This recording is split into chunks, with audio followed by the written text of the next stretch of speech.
Hey, welcome to Down to Earth Astrology and Primal Girl Wellness. This is Miss Jenny, and I am your astrologer.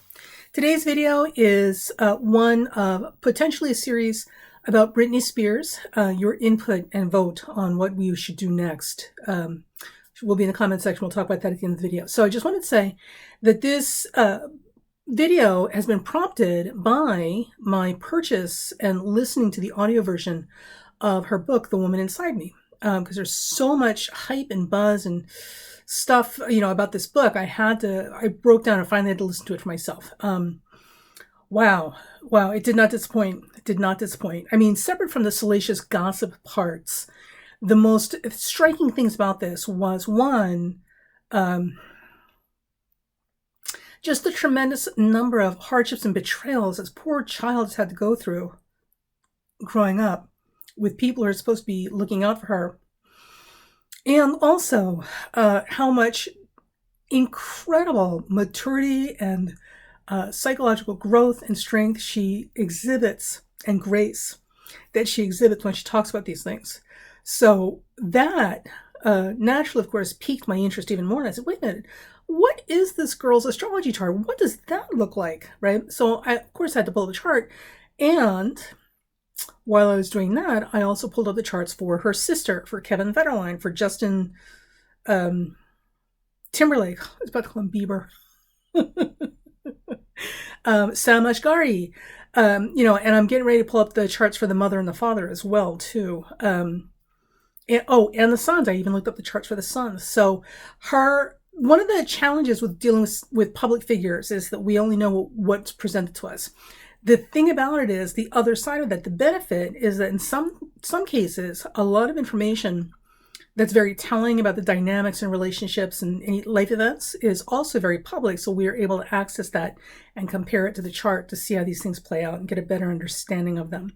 So her life and her relationships has been very well publicly played out, but also a very, very useful tool in terms of examining the charts of not only her, but also the people she's had relationships with. So it's long and it's complicated, and it's not this light and fluffy stuff we've seen. So the other thing too, before I get into it, also, I just want to say that I looked on the internet for her birth chart. Of course, everybody has done her astrology chart to, hell and back, right? Like, Jesus.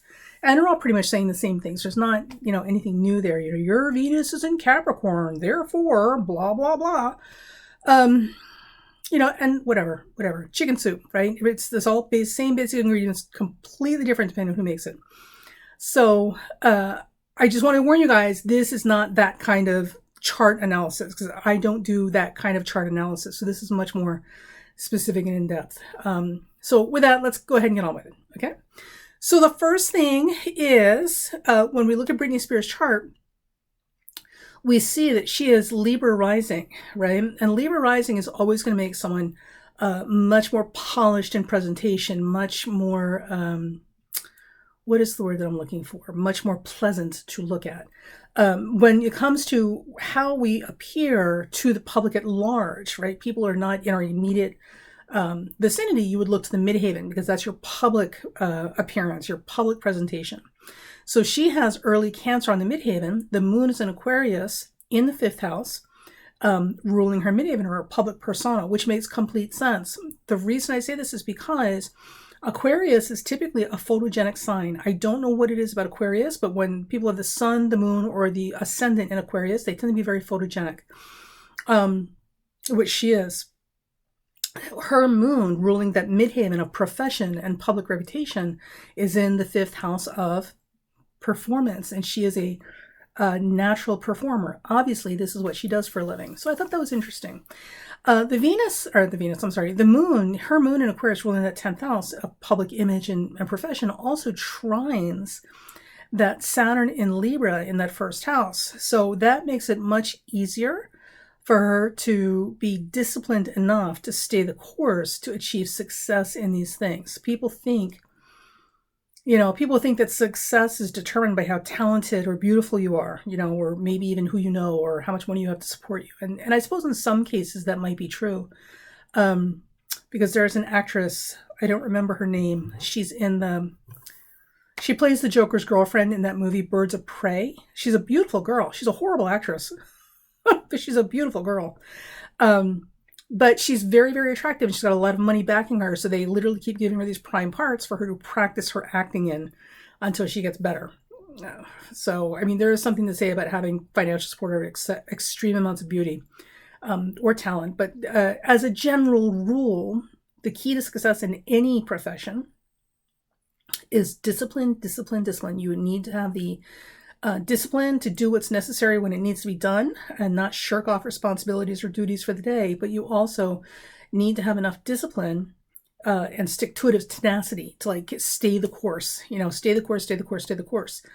And also too, this moon trine Saturn at fifth and first house, she is not only a natural born performer, she is a workhorse. So, and listening to the book, it makes all kinds of sense because that's literally what she does. She's one of those people who will work and work and work until she falls over because it's just not even a consideration that she could stop, right? So where the rest of us would have been crying, oh, uncle, she's like, she'll keep going, right, until her legs fall out from underneath her. So the other thing is I was also looking at, so now I'm looking at her relationships, right? I'm like, oh, what is the deal? Because she's had just one horrible betrayal after another. And I don't know that it's any better for the rest of us. Lord knows some of us, it's just, it's not that it's not in the cards for us. It's just some people can be very predatory and they look for personality types who are gullible or weak or vulnerable or isolated or all those things that make them easy prey. Unfortunately, there's more of them than there are the nicer ones. So I'm looking at her relationships and I'm like, well, what is it about her relationship? She keeps pulling in literally all these bad, bad men.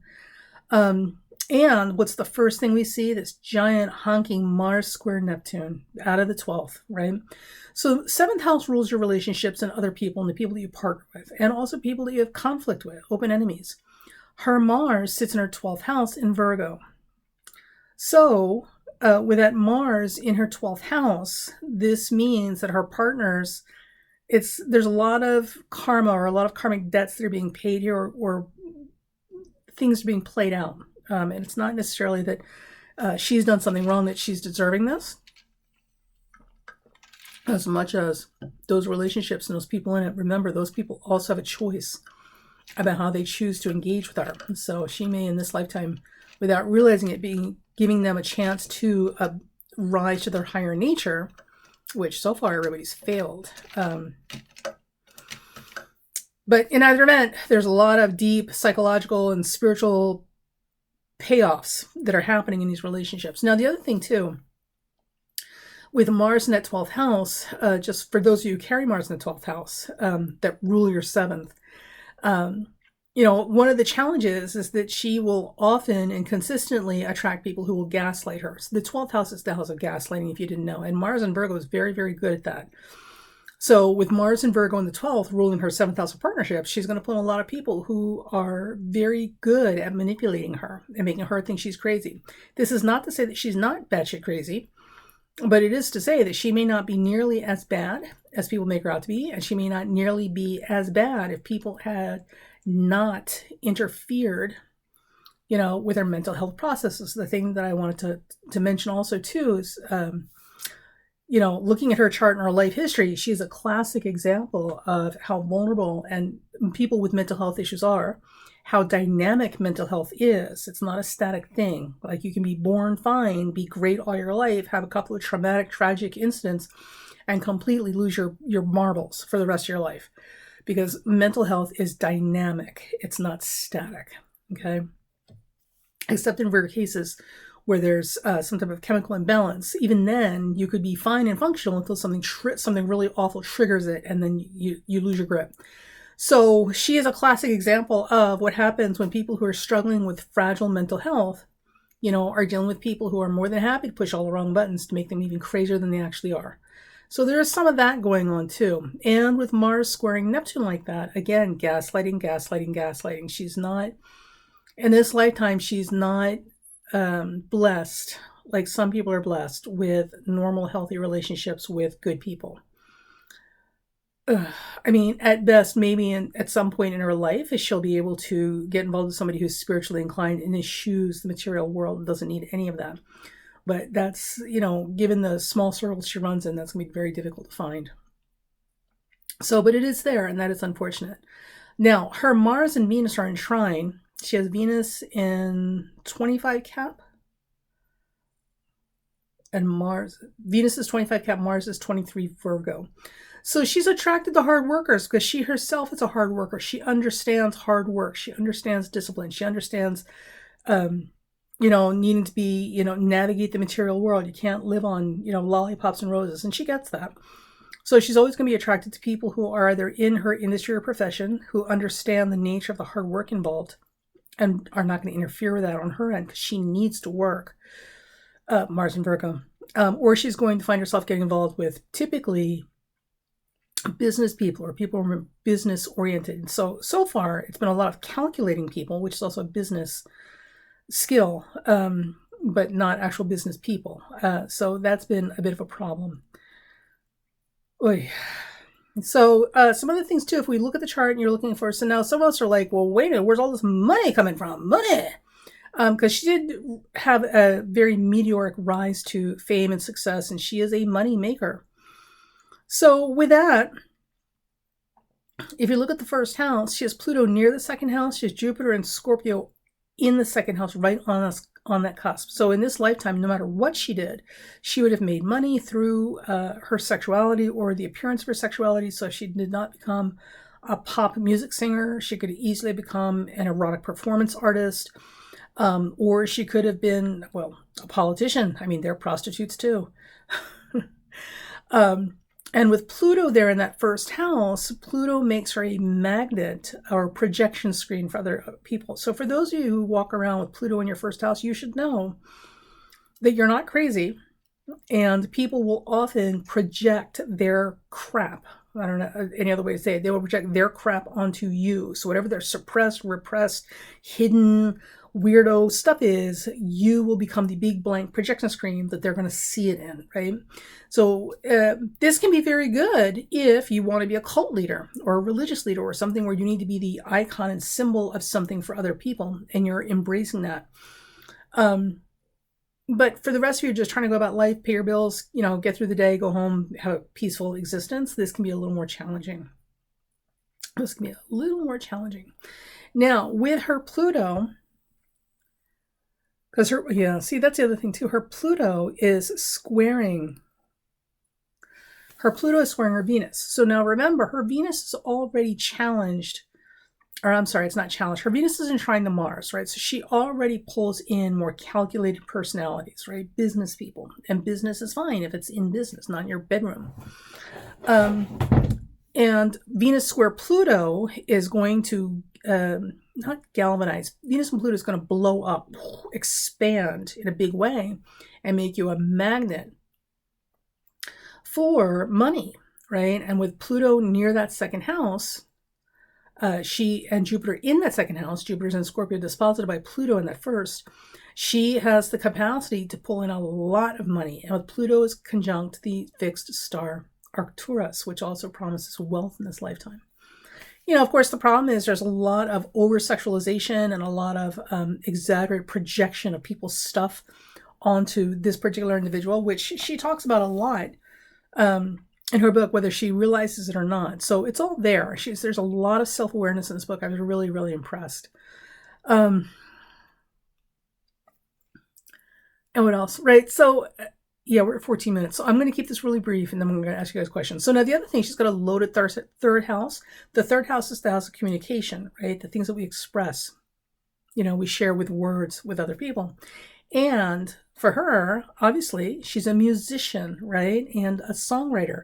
So all of these third house activities, music and songwriting, all that sort of stuff, along with that fifth house performance, all of these things absolutely create a very rich and fertile environment for her to be very successful with those activities and fulfill the evolutionary demands of her chart. So if it wasn't this, what else could it have been? Well, she could have been a poet laureate with all that third house. She could have been an orator, again, she could have been a cult figure, right? Lots and lots of stuff like that. Or she could have been a teacher, a special needs teacher, or a lower grade elementary school teacher. There's some interesting stuff with that. So I'm going to consider doing a deeper, in-depth look at this chart if you guys are interested. So here's the thing. So I'm looking at the chart and I'm going, well, wait a minute. So what brought all this on? Like, this is a serious book. And there's some really, there's a whole lot of stuff being said people never thought was ever going to be said. And, needs to, because it's the truth. Justin, you scumbag. And Kevin, but we knew Kevin Federline was a douchebag when we saw him. Jesus. Anyway, so I'm looking at the chart, like, what is going on? Well, my friends, you know what's going on? Right now, as we speak, remember, Saturn is in Pisces. Saturn has been in Pisces. Saturn has been wreaking havoc everywhere with people who have been up to no freaking good for way too long, right? Talk about having your freaking ass handed back to you on a silver platter. They're getting their comeuppance, and boy, howdy are they, right? Well, Saturn in Pisces doing all of this is squaring her Uranus in the 3rd house. Uranus is the planet of truth, inconvenient, unvarnished, unpleasant truth and honesty, blunt truth. In the 3rd house, it's communications, which also means books. So Saturn, as it travels through her 6th house right now, still in her 5th, hasn't quite hit her 6th yet. As Saturn's passing through Pisces, doing what Saturn does in Pisces, by transit to everybody, it is squaring her Uranus in the 3rd, which means that all these explosive bombshell truths that are coming out are absolutely coming out in keeping with that Saturn-Uranus square in her chart. So in a lot of ways, this would indicate that she is breaking the chains of karma. Somehow, some way, she may not even realize it, on a much larger evolutionary sense, and also in a deeply psychological sense, she is literally setting herself free.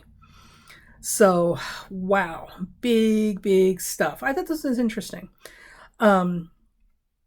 So that's it. That's my 5-minute look at this chart. I just wanted to share that with you. So here's the question I have for you guys. I have the opportunity to put together a series of charts, literally focusing on the psychodynamics of Britney Spears, above and beyond the cookbook. You have Mars and Virgo, you have Moon and Aquarius, like beyond that, like really looking at the chart, as well as doing compatibility and relationship examinations with Britney, and not only these dirtbags she's been involved with, Justin, Kevin, Sam, but also her sons, right? Doing some family charts, her sons, her sister, her mother, her father. If this is of interest to you, please put it in the comments below.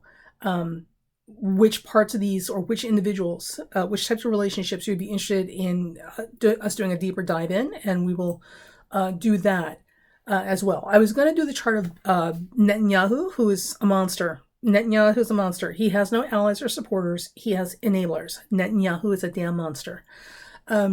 So I was going to do a chart on Netanyahu because it's an interesting chart when we look at charts of warmongers, right? And, the things that we think about astrology versus the things that we also know are true but are very rarely discussed, such as Libra being the sign of war, as well as diplomacy. But I think for right now, we could all use a break from the cacophony out there, because it's a little scary. So I was thinking we'd do Britney Spears first. So if you want me to do a chart of Netanyahu as well, absolutely put that in the comments below. And that's it. So I'm just going to throw this up there, and you guys let me know what you think.